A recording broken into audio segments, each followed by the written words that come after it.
मनीष को भगवान केवे दुख दियंती नहीं, मनीष निजे जानी जानी ही दुख पाए, भगवान केवे काहारी को दुख दियंती नहीं। आमे तांकर विधानटा को पालन करूना, से जो कथाटा कहते पालन करूना बोली तो आमे दुख पाऊ। तेणु तांको विधानटा कौन अच्छे से आमको जापारे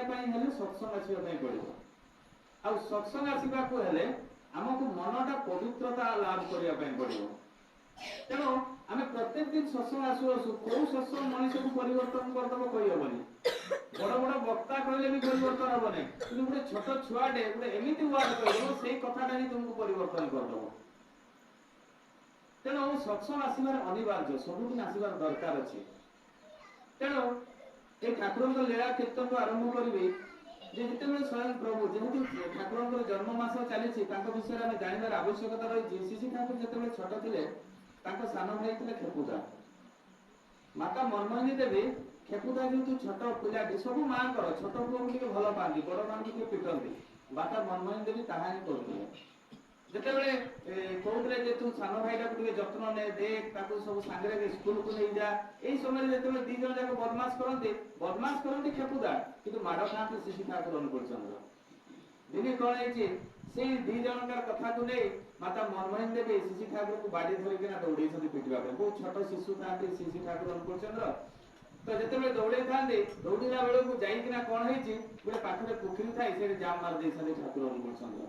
एवं जिते जाम मार सी डूबी जाती। आ माता मनमोहन देवी जिते पुओ को देखी पारे ना सी चित्कार कर बहुत जो चित्कार कर मो पुओ बुड़ीगला मो पुओ बुड़ीगला मत रक्षा कर। गाँव लोक मैंने सब आते से पोखरी भितर सब खोजाखोजी करते पाऊना लोक मैंने जो देखुचे से माता मनमोहन देवर गड़वा को धरिकिना ठाकुर माने ठिया होती। बहुत छोट शिशु गड़वा को जो ठिया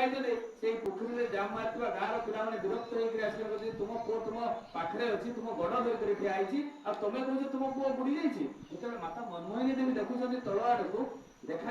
ठाकुर गड़ को धरिकिना रही। माता मनमोहिनी देवी आश्चर्य हो गए, कहले मु देखिली मो पुओ मो सामने बंधे जाम मारिक बुड़ीगला, मु सब गाँ लोक रुंडेली आ देखला बेले से एठू आसला केमिति संगे संगे सामना को आनी तार सार्ट को छुईदे। कहले तो सार्ट पैंट तो किसी अदा नहीं सुखिला हला केमिति। छोट बेलू माँ गर्भ को आसवा पूर्व शिशु ठाकुर लीला चलता जिते माँ गर्भ थे से समय केते मुनि ऋषि आसछन्ति माँ को प्रणाम कर आप साधक सिद्ध मनुष्य। माता मनमोहन देवी कहते आप मत प्रणाम कहीं कर तो ब्राह्मण देवता आप तो साधना सिद्ध लोक मु जड़े महिला मु जड़े नारी मत कहीं से ऋषि मैंने कहते आप गर्भ में जी अच्छे सी साधारण मनुष्य नुहे विश्व ब्रह्मांड मालिक माने छोट माने जन्म होगा पूर्व शिशु ठाकुर अनुकूल चंद्र कौन सी बड़ जंगल में तपस्या करना वेद वेदांत पाठ करना से जन्मरू ही से गुड़ाक सब भितर सी ही तो स्वयं नारायण। तेणु से वेद वेदांत पढ़ार आवश्यकता कौन रही। तेणु छोट बेलू ही से जिते पुण्यवती आम जानी ठाकुर जो भाव समाधि थे 75 वर्ष भाव समाधि थे जिते उदंड कीर्तन चले से ठाकुर अचेत होकर पड़ जाती। अचेत होता समय प्रथम प्रथम अचेत होकर पड़ जाती नाड़ी देखा जाए नाड़ी चले नहीं हृदपिंड बंद हो जाए लोक मैंने मरी जाइए कहते एमती डाक्तर को डाक चेक कराई डाक्तर मृत घोषणा भी कर हठात मुहर किसी बाणी बाहरी विभिन्न भाषा बाहरी गोटे भाषा नुहे बंगाला नुहे हिंदी इंग्लीश विभिन्न भाषा बाहरी प्रथम 3 दिन बाणी के लिखिपारि नथिले एवं एमती भी जो द्वितीय दिन अच्छे पड़ते निआ चेका भी मराई कि टिके भी बड़ी होली नहीं से माने से गाँव लोक मैंने जो किशोर मोहन अनंत महाराज जो सहित लीला पार्षद जो कीर्तन करुले से निआ चेका देते भी बड़ी हले नहीं से भी भावी अनुकूल सेन्स ना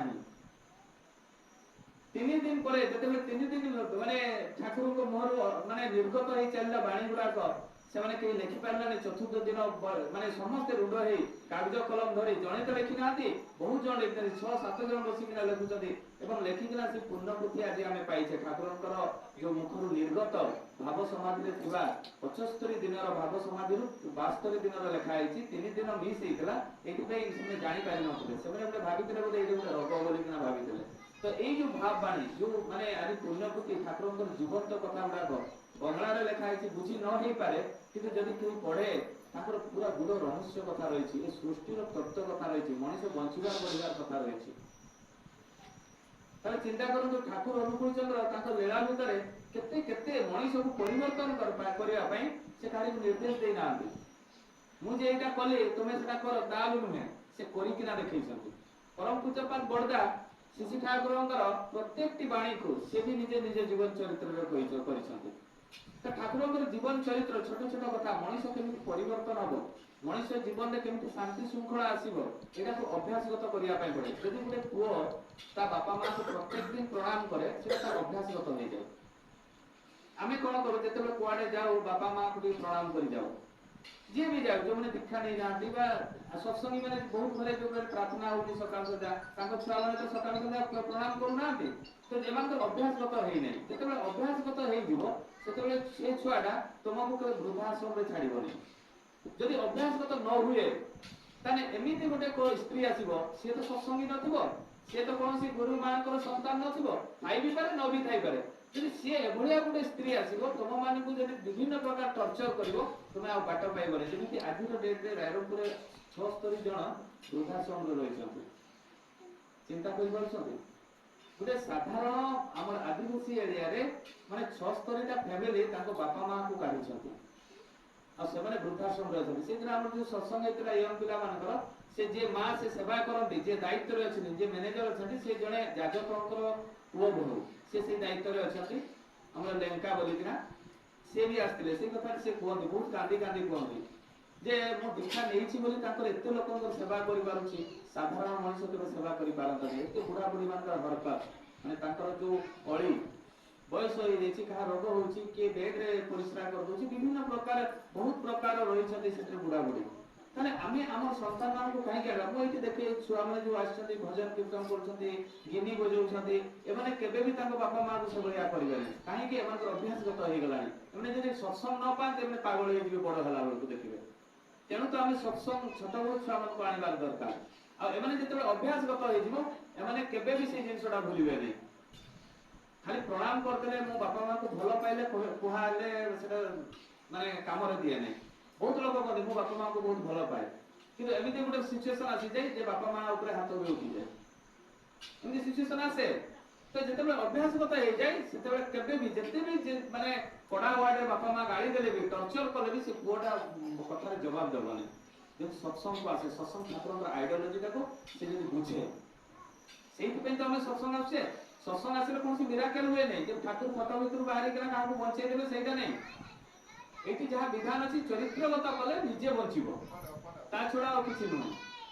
ଠାକୁରଙ୍କର ସେଇ ଭିତରୁ ଗୋଟେ ଲୀଳା କଥା କହିବି। ଏଇ ଯୋଉ ଭଲ ପାଇବା, ଠାକୁର ଯେ ଭଲ ପାଉଥିଲେ, ଜଣେ ଡିପିଧା ଥିଲେ ବିହାର ଜେନେରାଲ ମ୍ୟାନେଜର, ସେ ଯେତେବେଳେ ଆଶ୍ରମ ପରିଦର୍ଶନ କରିବା ପାଇଁ ଆସିଲେ, ଆଶ୍ରମ ଯେତେବେଳେ ବୁଲୁଛନ୍ତି ସମସ୍ତେ ଚୁପଚାପ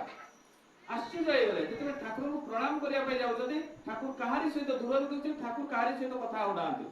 କେଷ୍ଟଦା ଥାନ୍ତି, ସୁଶୀଲଦା ଥାନ୍ତି, ଏମାନଙ୍କୁ ସବୁ ପଚାରୁଛନ୍ତି ଜେନେରାଲ ମ୍ୟାନେଜର, କହୁଛନ୍ତି ଆଜି ଆଶ୍ରମଟା ଏତେ ପୁରା ଚୁପଚାପ ଏତେ ଶାନ୍ତ କି ପାଇଁ? ଠାକୁରଙ୍କର କିଏ ପ୍ରିୟ ପରିଜନ ମରିଯାଇଛନ୍ତି କି ଯେ ଏତେ ଚୁପଚାପ ସମସ୍ତେ ଅଛ କି କାହିଁକି? ସେତେବେଳେ କିଛି ଗୁରୁ ଭାଇ କେଷ୍ଟଦା କହୁଛନ୍ତି ଡାଇରେକ୍ଟ ଯେ ମ୍ୟୁନିସିପାଲିଟି ବାଲା ଗୋଟେ କୁକୁରକୁ ମାରିକିନା ତା ମୁଣ୍ଡଟା ପୁରା ଛେଚରା କରିଦେଇଥିଲେ, ସେ ନାଳରେ ପଡି ରହିଥିଲା। ଯେତେବେଳେ ଗୁରୁ ଭାଇ ମାନେ ଦେଖିଲା ପରେ ଠାକୁର ଯେତେବେଳେ ଜାଣିଲେ, ଠାକୁର ସାଙ୍ଗେ ସାଙ୍ଗେ ପ୍ୟାରୀ ନନ୍ଦିଦାକୁ କହିଲେ ଯେ ତୁମେ ତ ଡାକ୍ତର, ଗୋଟେ ପଶୁ ଡାକ୍ତରକୁ ଡାକି ଏ କୁକୁରର ସେବା ଯତ୍ନ ନିଅ। ଆଉ ସେଇ ଦିନରୁ କୁକୁରଟାକୁ ଆଣିଛନ୍ତି, ଆଜି 3 ଦିନ ହେଲାଣି। ଠାକୁର ପ୍ରତ୍ୟେକ ସମୟରେ ତାକୁ ଦେଖା କରିବା ପାଇଁ ଯାଆନ୍ତି କୁକୁରଟାକୁ, ଏବଂ ତାର କେମିତି ଯତ୍ନ ନିଆଯାଇଛି ଦେଖନ୍ତି। ସେ କୁକୁରଟା ଠିକ ଖାଇଛି କି ନାହିଁ ସେଟା କଥା ପଚାରନ୍ତି ଏବଂ ଆସିକିନା ଚୁପଚାପ ବସନ୍ତି। ମାନେ ଗୋଟେ କୁକୁରର ଆଇଡେଣ୍ଟିଫାଇ ନାହିଁ, ତାର ମା କିଏ, ତାର ବାପା କିଏ, କୋଉଠିକାର ତାର କେହି କିଛି ଠିକ ଠିକଣା ନାହିଁ। ଗୋଟେ କୁକୁର ପାଇଁ ଠାକୁର 3 ଦିନ ହେଲା ଖାଇନାହାନ୍ତି। ମାନେ ଭଲ ପାଇବାଟା କେତେ ମାନେ ବଡ ଜିନିଷ, ମାନେ କେତେ ସୃଷ୍ଟି ତ ତାଙ୍କର, ଏ ବିଶ୍ୱ ବ୍ରହ୍ମାଣ୍ଡର ସମସ୍ତେ ତାର, କୀଟ ପତଙ୍ଗରୁ ଆରମ୍ଭ କରିକିନା ମଣିଷ ପର୍ଯ୍ୟନ୍ତ ସୃଷ୍ଟି ତ ତାଙ୍କର। ତେଣୁ ସେ କୁକୁରଟାକୁ ଭଲ ପାଇବେ ନାହିଁ କାହିଁକି? ତେଣୁ ପ୍ରତ୍ୟେକଟି ଛୋଟ ଛୋଟ ଗୋଟେ ନିର୍ଜୀବ ବସ୍ତୁ ବି ଠାକୁର ଭଲ ପାଉଥିଲେ। ଦିନେ ମଧ୍ୟରାତ୍ରିରେ ଚେୟାରଟା ବାହାରେ ରହିଯାଇଛି, ଯେତେବେଳେ ମାନେ ଉଠୁଛନ୍ତି, ଉଠିକିନା ଦେଖୁଛନ୍ତି ସେ ଚେୟାର ଉପରେ ଶିଶୁର ପଡିଯାଇଛି। ଠାକୁର କାନ୍ଦି ପକେଇଲେ, କହିଲେ ଚେୟାରଟାକୁ ଆଣିକିନା ଯଥାସ୍ଥାନରେ ରଖି ପୁଛିଦେଲେ। ପୁଛିଲା ପରେ ତାର ଜଣ ଚୁପଚାପ ଯେତେବେଳେ ବସିଛନ୍ତି, ସୁଶୀଲଦା ପଚାରୁଛନ୍ତି ଯେ ଠାକୁର କଣ ହେଇଛି, କଣ ଆପଣ କାହା ସହିତ କଥା ହଉନାହାନ୍ତି? ଠାକୁର ମାନେ ମାନେ ଦରଦ ଭରା କଣ୍ଠରେ କହୁଛନ୍ତି କାଲି ମୁଁ ରାତିରେ ଉଠୁଥିଲି, ଉଠିକିନା ଦେଖିଲି ଚେୟାର ଉପରେ ଶିଶିର ପଡିଛି, ମତେ କେତେ କଷ୍ଟ ଲାଗିଲା ଜାଣିଛୁ ନା। এই সাধারণ কথাটা গোটে ନିର୍ଜୀବ ବସ୍ତୁ, ସେଟା ବର୍ଷା ପଡୁ ପାଣି ପଡୁ ଯାହା ପଡୁ ଆଉ କିଛି ଫରକ ପଡେ ନା, କିନ୍ତୁ ଠାକୁର ଗୋଟେ ନିର୍ଜୀବ ଗୋଟେ ଚେୟାରଟାକୁ କେତେ ଭଲ ପାଉଛନ୍ତି, ମାନେ ଚିନ୍ତା କରନ୍ତୁ। ତ ଆମ ଭିତରେ ପରସ୍ପର ସେ ଭଲ ପାଇବାଟା ହେବା ଦରକାର, ଆମ ଭିତରେ ସେ ପରସ୍ପର ସେ ଭଲ ହେବା ଦରକାର। ପ୍ରତ୍ୟେକଟି ସତ୍ସଙ୍ଗୀର ଦୁଃଖ ସୁଖରେ ଆମେ ସହାୟ ହେବା ଦରକାର, ବିପଦ ଆପଦରେ ତା ଘରକୁ ଯିବା ଦରକାର। ଯଦି ତାର ଛୁଆ ଗୋଟେ ମଦ୍ୟପ ହେଲା, ଚରିତ୍ରହୀନ ବଦମାସ ହେଲା, ଆମ ସମସ୍ତଙ୍କର କର୍ତ୍ତବ୍ୟ ଅଛି ଆମେ ତାକୁ ବୁଝେଇବା। ଯଦି ସିଏ ନ ବୁଝେ ତାର କର୍ମଫଳ ସିଏ ଭୋଗ କରିବ, କିନ୍ତୁ ପ୍ରତ୍ୟେକଟି ମଣିଷ ଯଦି ସେ ଦାୟିତ୍ୱଟା ନ ନିଏ, କାଲି ତମ ଘରେ ବି ସେଇଭଳିଆ ଗୋଟେ ସନ୍ତାନଟା ସୃଷ୍ଟି ହେବ। ସେତେବେଳେ କେହି ଯଦି ବୁଝେଇବା ପାଇଁ ନ ଆସେ, ତାହେଲେ ନିଜେ କାନ୍ଦିବା ସହିତ ସମାନ ହେଇଯିବ, ତା ଛଡା ଆଉ କିଛି ନୁହେଁ। ତେଣୁ ଆମର ସମସ୍ତଙ୍କର କର୍ତ୍ତବ୍ୟ ରହିଛି, ସେଇଭଳିଆ ଠାକୁରଙ୍କର ଜୀବନ୍ତ ଗୋଟେ ଲୀଳା। এই যে ସମସ୍ତଙ୍କୁ ସାହାଯ୍ୟ କରିବା ଉପରେ ଗୋଟେ ବଢିଆ ଲୀଳା, ପ୍ରତ୍ୟେକଟି କ୍ଷେତ୍ରରେ ଠାକୁର ଗୋଟେ ଗୋଟେ ୱାର୍ଡରେ ଠାକୁର ଲୀଳା କରିଛନ୍ତି। କୌଣସି ଭାଷଣ ମାରିବା ଦରକାର ନାହିଁ, ପ୍ରତ୍ୟେକଟି ୱାର୍ଡରେ ଏଇ ଯୋଉ ପ୍ରତ୍ୟେକଟି ଗୁରୁ ଭାଇ ମା ମାନଙ୍କୁ ସହାୟତା ବା ସାହାଯ୍ୟ କରିବା, ଏଇ ଯୋଉ ସାହାଯ୍ୟ ଉପରେ ଗୋଟେ ଛୋଟ କଥା। ଜଣେ ଏମ୍ ମୁଖାର୍ଜୀ ଥିଲେ, ମୁଁ ଆଗରୁ ବୋଧେ କହିଥିବି, ଏମ୍ ମୁଖାର୍ଜୀ ସେ ଏମଆରସି ପାସ୍ କରିକିନା ଆସିଛନ୍ତି ଆମେରିକାରୁ। ଯେତେବେଳେ ଏମଆରସି ପାସ୍ କରିକିନା ଆସିଛନ୍ତି, ସେ ଆସିବା ସମୟରେ କଣ ହେଇଛି, ଠାକୁରଙ୍କୁ ଆସିକିନା ପ୍ରଣାମ କରିଛନ୍ତି। ପ୍ରଣାମ କଲାବେଳେ ସବୁ ଗୁରୁ ଭାଇ ଦେଖୁଛନ୍ତି ଏତେ ଲମ୍ବା ଲୋକ, ଏତେ ଗୋରା, ଗୋଟେ ଫରେନର ଭଳିଆ ଦେଖାଯାଉଛନ୍ତି। ଠାକୁର କହୁଛନ୍ତି ତମ ନାଁ କଣ? କହିଲେ ମୋ ନାଁ ଏମ୍ ମୁଖାର୍ଜୀ।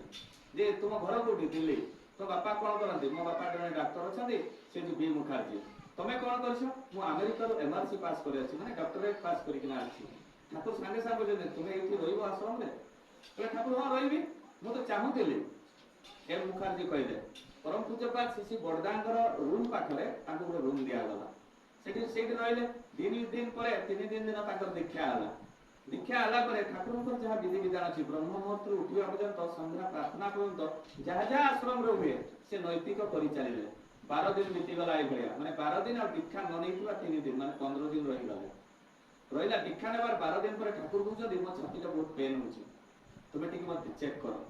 ସିଏ ତାଙ୍କର ଚେକ୍ କରିବା ଜିନିଷ ସବୁ ଚେକ୍ କଲେ, ମେଡିସିନ ଲେଖିଦେଲେ। ମେଡିସିନ ଲେଖି ସାରିଲା ପରେ ଠାକୁରଙ୍କ ପାଖରେ ଗୋଟେ ପ୍ରେସକ୍ରିପସନଟା ରଖିଦେଲେ। କହିଲେ ଠାକୁର ମୁଁ ଏଟା ନିଜେ ନେଇକରି ଆସିବି ଔଷଧ ଗୁଡାକ। ଠାକୁର କହିଲେ ନା ନା, ଏଟା ପ୍ୟାରୀ ନନ୍ଦିତାକୁ ଦେଇଦିଅ, ନହେଲେ ରେବତୀ ମୋହନ ବିଶ୍ୱାସ ଠିଆ ହେଇଛନ୍ତି ତାଙ୍କୁ ଦେଇଦିଅ।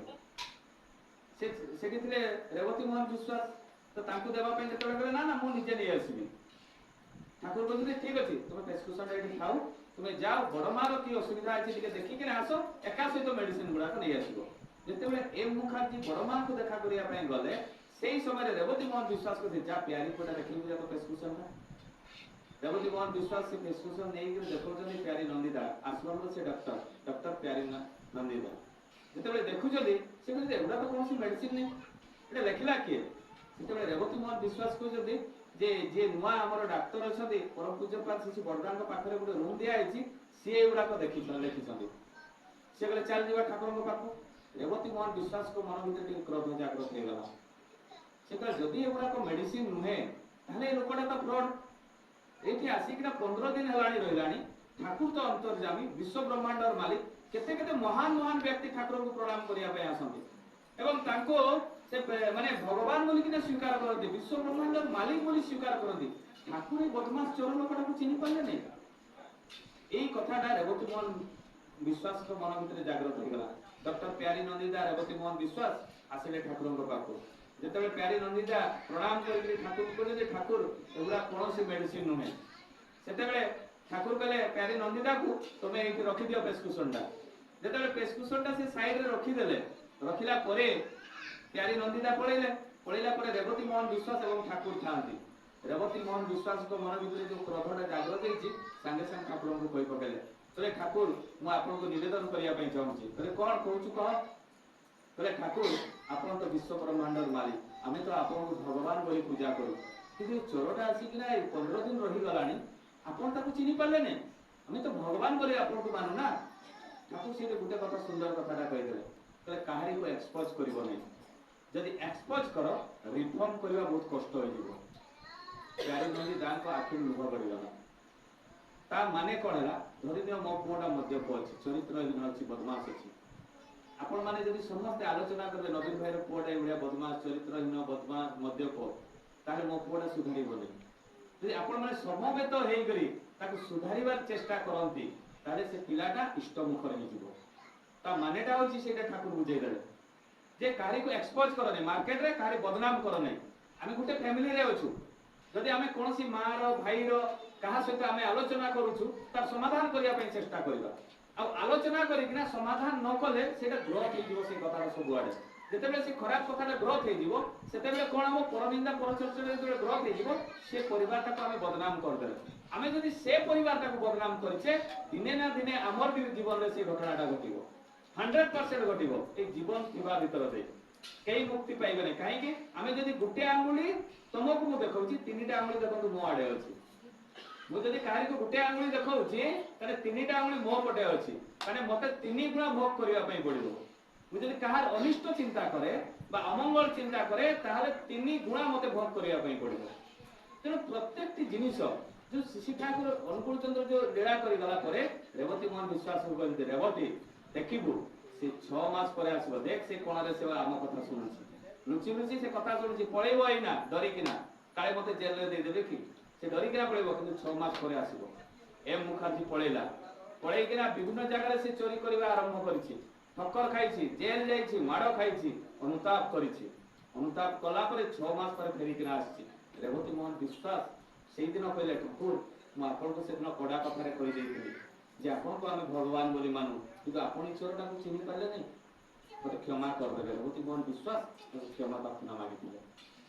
ताले देखो ठाकुर प्रत्येकटी वार्ड रे लीला करिसथि आ प्रत्येकटी विधान देइछथि हम गने देव संतान केमिति आसबे तार भी विधान ठाकुर देइछथि साधारण जिनिस नुहे हम घर सुख शांति अब तार भी विधान देइछथि आम घरे पिलाटा केमिति उन्नत मुखर माने कोटी कोटी टका कमेबा सेटा नुहे सुख शांति रे रहिबाटा होची उन्नत मुखर इष्ट माफिक रहिबा लोकक पाखरे आजिका डेट रे बहुत पैसा अछि आजिरो डेट रे पैसा बहुत अछि जहा को मागिले भी दउछथि किंतु ताको भितर सुख शांतिटा नाही आ एई सुख शांतिटा आसीबो केमिति एई सुख शांतिटा आसीबो जते बेले हम परिवारटा को तयारी कर देबा जते बड़ बड़ घर आमे देखुचे बड़ बड़ कोठा देखुचे ताको घरे जते बेले झगड़ा हुए ना ताको आवाजटा बाहर को बाहर नै किंतु आमे साधारण लोक हम घरे झगड़ा हले गां सारा सुनंती जेमिति 500 टंका नोटटा आमे जदि पकई देबा सेटा शब्द हुए ना किंतु खुचरा नोटटा शब्द हुए आमे होची खुचरा पैसा हम घरे झगड़ा हले समस्त सुनंती तेनो किंतु सबुठार बड़ बड़ विपद अछि बड़ बड़ घरे ताको घरे केई कहानी को खातिर कर देने रिसर्च करंतु मु जो कथा उडा को कहूची तेनो समस्त को आमे ठाकुर मुखी करबा जे आसु न आसु समस्त को कानरे आमे ठाकुरंगर कथा पकेबा ए कानरे पकेबा भीतर देइकरी देखिबे सेबरे धीरे धीरे आज न होले काली आसीबे ही आसीबे दादांगर जो कथा जे अबिन तू जेतेबेले मोर बय सबु सेतेबेले देखिबु समस्त ठाकुर ठाकुर हेबे आ आजि समस्त कष्ट रे अछंती जंत्रणा रे अछंती प्रत्येकटी परिवार के पुओ द्वारा जंत्रणा पाउची के स्त्री द्वारा जंत्रणा पाउची के स्वामी द्वारा जंत्रणा पाउची विभिन्न क्षेत्र देइकरी मनुष्य जंत्रणा रे आजि अछंती आ एई जंत्रणा बहुत भयंकर रूप नउची जेनेरेशन टू जेनेरेशन आम परे आम छुआ माने ताको छुआ माने एटा हेबा को जाउची जदि आमे इष्ट मुखर ताको करि देबा ताले आम परिवारटा बंची जीवो आमे तो जहा भी हो कष्ट मष्टे चली छे किंतु आमे जदि ताको छोट बड़ इष्ट मुखर करिबा ताले आम छुआ माने आउरी सुख रे रहबे से माने जदि ताको परिवारटा को आउरी इष्ट मुखर करबे छोट बड़ छुआ माने को ताले ताको परिवार आउरी सुख रे रहबे आ जदि न करंती बुढ़ा बयस धर्म करा जाय ना धर्म माने बंचिबा पड़िबा मला बेले तो मरी जाउछे सेटा बंचिबा पड़िबाटा आसीबो कोठी तेणु धर्मटा छोट बड़ करा जाए तो ए भितरे ठाकुर का गोटे जीवंत कथा कहबी जे जीवंत कथा माने आमे सब जो प्रिय परिजन भलो पाइबा ए सब भितरे आमे रहिछे आमे दी जण भलो सांग होउछे किछि दिन परे गोटे छोट कथा को नै कि एमिति मनमानी न होई जाउछे जहा फल रे आमे ताको त्याग कर दोछे ए भलिया भाई भौणी भितरे प्राय हुए स्वामी स्त्री भितरे हुए भाई भौणी भितरे पड़ा पड़सी भितरे हुए एडा हुए जेतेबेले भाई भौणी गोटे मां गर्भरु जन्म होइछंती किंतु विवाह दी जण का रहेगला विवाह पर से तार स्वामी घरे रहला ये तारे पटे रहला हला परे कोन हुए जे से स्त्री माने भौणी भाई भौणी भितर डिस्प्यूट हुए एटा प्राय हुए समस्त का घरे ने किछि घरे हुए तो एटा को नेकरी ठाकुरंगर के जीवंत लीला जळे काशीश्वर राय चौधरी थिले काशीश्वर राय चौधरी से आसाम रो से ठाकुरंग पाखरे बसतांदे किछि गार लोक माने ठाकुरंग को आसे ठंडा समय हे आस्ताय तो ठाकुरंग को आसी कर निवेदन करे ठाकुर आम पाखरे चादर नाही आपण जदि किछि चादर हमको दियंते ताहले आमे बहुत मंगल कामना होते से देवघर कथा तो पावना हिमायतपुर आरंभ होइछि लीला देवघर शेष होइछि तो पावना हिमायतपुर कथा पावना हिमायतपुर जो यही कथाटी कहते सांगे सांगे ठाकुर कहले केते चादर दरकार गाँव लोक मैंने कहते 100टा चादर हेले कहले ठीक अच्छे मुझे तार व्यवस्था करी आपण मैंने जानतु ये किसी दिन भितर तार व्यवस्था करा हो साइड में बसता काशीश्वर राय चौधरी काशी को कहते अरे मोर टे 100टा चादर दरकार तू दे पारिबु कहले ठाकुर हाँ मुझे देदेवी मोर तो सौभाग्य सेटा कहले कि एमबी चादर दरकार आसाम रो जो एमबी चादर से चादर मोर दरकार कहले ठाकुर गोटे चादर दाम 90 टंका 100 टंका 110 टंका 120 टंका कहले 100 टंका वाला चादर कहले 100 टंका वाला चादर ठाकुर एमाने सब गरीब लोक गाँव लोक 100 टंका चादर मूल्य किसी बुझी पारिबे माने से समय 100 टंका माने आज डेट रे मिनिमम 20-25 हजार टंका हबो गोटे चादर दाम काई से 1 पैसा 2 पैसा चलीथिला से 10 पैसा मिलतला 2 पैसा रे बिलाती किले मिल जाउतला तले से समय ठाकुर दान करिवे 100 टंका एमबी चादर सेगुड़ा आसाम रे तैयार हुए नरम मुलायम एवं हालुका काशीश्वर राय जदि बोले ठीक अछि मु जगाड़ करबी आसिले एते टंका आनिबे को काशीश्वर राय भिक्षा करिया पे ठाकुर कहिसथि से जने एमएलए से प्रथम एमएलए ठाकुरंकर जने दीक्षित होले तांकु जाई के कहले पहले ठाकुर कहिसथि भिक्षा करी के 100टा चादर देबा पई बोले ठीक अछि भिक्षा करिबा सांग हे के से एमएलए सहित काशीश्वर राय चौधरी भिक्षा कले 10 दिन भितरे चादर किनी आनी किना देले ठाकुरंको ठाकुर कहले कहले मु देबिनी तो हाथ रे तू बांटिबो चाल गां को जीवा समस्त गले ठाकुर भी गले किछि लीला पार्षद गले जाई के जे चादर गुडा को बांटू छथि ए बांटुवा समय रे कथा बांटा चलीछि को जे ठाकुर खेपु दान कर खेपु दान होछि ठाकुरंकर सान भाई कहले खेपु दान को गुटे चादर दे देबी खेपु दान कर तो एमिति गुटे चादर भी नाही एते दामी एते मुलायम चादर कहले तार की दरकार चादर ता पई तो आमे समस्त अछि ताकू देनी तू बांट गाँव लोक मान को बांटी चले गुटे चादर गळी थाए सेते काशीश्वर राय चौधरी को जे ठाकुर एटा तो कम से कम बड़ मां को देबा पई टिके कहतो टिके बड़ मां को देबा पई चाहे तो बड़ मां पई कोन दरकार है बोले नहीं ठाकुर बड़ मां को तो सेमिति गुटे भी चादर नहीं एते दामी चादर बोले बड़ मां कोन चादर देबे बड़ मां पई तो मु अछि तो सेटा भी देई दे माने चिंता करंतु ठाकुर 100टा जाक चादर बांटी देले बांटी सारिला परे किछि दिन रहले काशीश्वर राय चौधरी तापर ताको घर को पळेले ठाकुर कोन कले जेतेबेले 1946 मसिया पावना हिमायतपुर छाड़ी कर देवघर को आसिले एवं देवघर को जेतेबेले आसिले आगमनी दिवस हेबो 2 तारिख हम जानिछे तो सेई जो ठाकुर आसिले आसिला परे सेतेबेले काशीश्वर राय चौधरी वृद्ध होई जाइछथि से कहले बहुत दिन होला मत ठाकुर को देखि नै पावना रो देवघर को पळेलेनी मुझे जाई कि दर्शन करे तांको पाखरे मु शेष जीवनटा कटेइबी तो एई एते की भितरे जेतेबेले पावना रे थिले ठाकुरଙ୍କ सानिध्य ठाकुर कहितले काशीश्वर राय चौधरी को तुमे सब तंत्र मंत्र विद्या शिख काशीश्वर राय चौधरी को कहितले कहले ठाकुर मोर एटा कोन दरकार तुमे शिख सेटा किंतु केबे यूज करिवोनी तो से जो माने पावना हिमायतपुर छाड़ी देवघर को जेतेबेले आसिले सेते भितरे तंत्र मंत्र विद्या काशीश्वर राय चौधरी सब शिखि जाइतले तो जेतेबेले देवघर को आसिला परे देखुचंदी ठाकुरଙ୍କ पाखरे प्रणामी बहुत अछि हिसाब किताब ठीक भाबरे के रखि पारुनांती ठाकुरଙ୍କୁ कहते ठाकुर आपन पाखरे बहुत प्रणामी रहउची ताको ठीक भाबरे सदुपयोग जगिया पई मु टिके तार हिसाब किताब रखिबी काशीश्वर राय चौधरी कहते ठीक अछि तू तोर हिसाब किताब किंतु 50 टका रु 500 टका तू प्रत्येक दिन खर्च करिवो एवं एई जन कल्याण पई तू खर्च करिवो कहले ठाकुर ठीक अछि दिने कोन आइछि नगेंदा बहुत लोकंक पाखरु धार उधार करिसथि से आ किछि जेतबे उपाय पाइ नांती बहुत दुख कष्ट रे रहिसथि ताकर परिवार सेतेबे आसी किना ठाकुरଙ୍କୁ निवेदन करिसथि कहले ठाकुर मु बहुत कष्ट रे रहिछि लोक माने मो घर को तागदा करिया पई आछथि मु ताको पैसा फेरै पारुनी पाखा कि बहुत टंका मोर धार उधार हिछि आपण टिके सहायता कले होंता ने से कहले जा तू काशी को मागी बुझा काशीश्वर राय पाखरे सब पैसा पत्र रहउता जेतेबे जाई करे ताको मागु छथि जे काशीदा मु ठाकुर को निवेदन करथिली मते 500 टका दरकार संगे संग काशीश्वर राय चौधरी दे देले किछि न पचारि के संगे संग दे देले देला परे ता आरो दिन तो काशीश्वर राय चौधरी सहित नगेंद्रकर एभलिया गुटे संपर्क होई गला जे से माने गुटे भाई गुटे मार गर्भ भलिया एभलिया ताको प्रेम प्रीति बढ़ी गला दिनकर घटना कोन हिची काशीश्वर राय चौधरी को किछि गुरु भाई से देवघर रे किछि आलू चप मुड़ी खइया पे गुटे होटल को नै जाइछथि जेतेबेले नै जाइछथि सेही समय रे कोन हिची सेपटो नगेंद्र आछथि नगेंद्र आस्किरा कमेंट गुटे मार देले कहले ठाकुरଙ୍କ पैसा गुडा तो तुमे रखुछ ना डेली आलू चप सिंगडा न खाइबो तो आ की खाइबो एई कथारे जेतेबेले कहि दिछन काशीश्वर राय रो हार्ट रे लागला हृदय रे लागला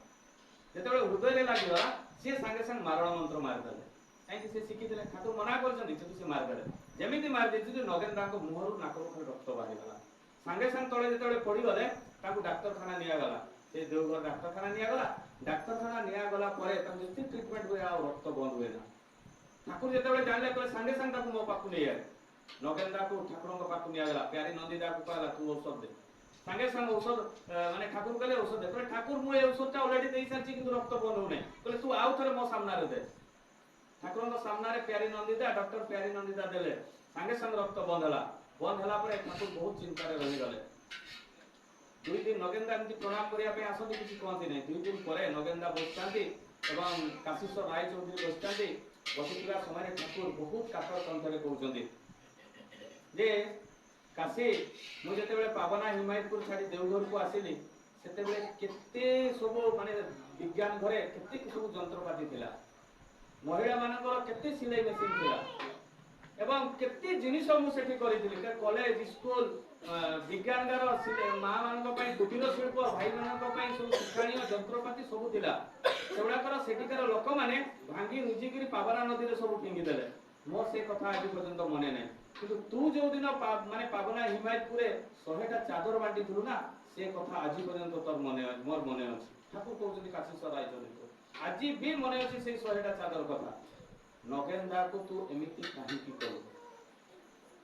डायरेक्ट एक प्रश्न पचारे काशीश्वर राय चौधरी नगेंदा भी बसतांती तो सहित तो सी एते मिलामिशा तू जो दिन ताको 500 टका देइतु से तोते भगवान बोली किना माने तोते बड़ भाई बोली किना माने तो सहित केते आलाप आलोचना केते सांग साथी गुटे छोट कथा तो सही पालु